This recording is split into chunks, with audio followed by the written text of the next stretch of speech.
दुहेरी हत्याकांडाने सांगली हादरली। सांगलीमध्ये दलित महासंघाच्या मोहिते गटाच्या अध्यक्षाची हत्या करण्यात आली। उत्तम मोहिते असं दलित महासंघाच्या अध्यक्षाचं नाव आहे। मुळशी पॅटर्न चित्रपटातल्या दृश्याप्रमाणे हा खून करण्यात आला।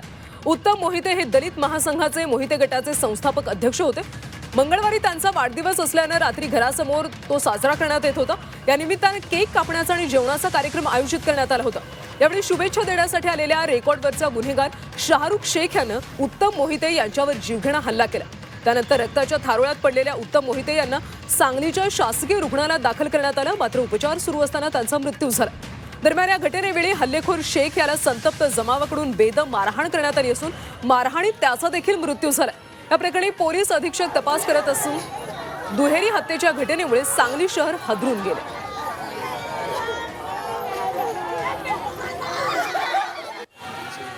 या 8 आरोपींमध्ये काहींना आता पोलिसांनी संशयितांना ताब्यात घेण्याची प्रक्रिया सुरू केलेली आहे।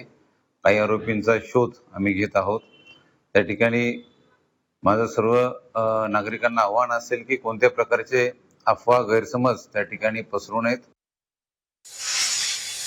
मोहिते गटाचे अध्यक्ष उत्तम मोहिते यांचा काल रात्री निर्गुण खून झाला आहे। या ठिकाणी एकाच वेळी 2 खुनाच्या घटना घडलेल्या आहेत।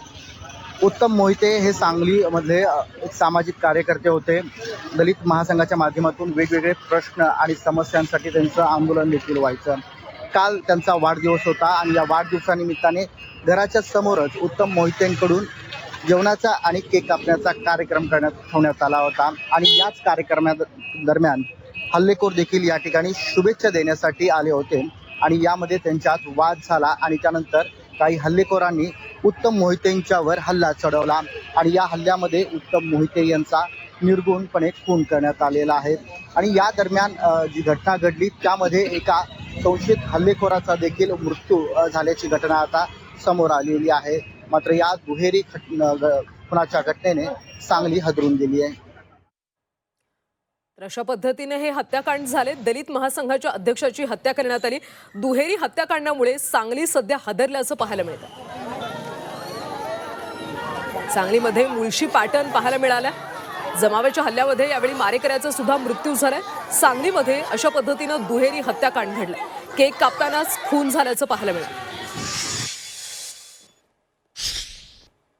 शेतकरी आत्महत्या करतोय, कर्जमाफी आहे त्यावर ते बोलत नाही। वेळ काढूपणाच चाललेला आहे। महागाईनं उच्चांक गाठलेला आहे। बेरोजगारी प्रचंड वाढली, तर खून माऱ्या हे सगळं चाललेलं आहे। यामध्ये कायदा सुव्यवस्था तर बट्ट्याबोळ झालेला आहे आणि कायदा सुव्यवस्थेमध्ये राज्य आता सर्वात खाली गेलेलं आहे। पण याची काही चिंता या राज्यकर्त्यांना नाही आहे। जेवढं बिघडेल तेवढं बिघडू द्या आणि मग आम्ही खात राहू, लोकांचं लक्ष तिकडे जात राहील, अशी सगळी भूमिका आहे।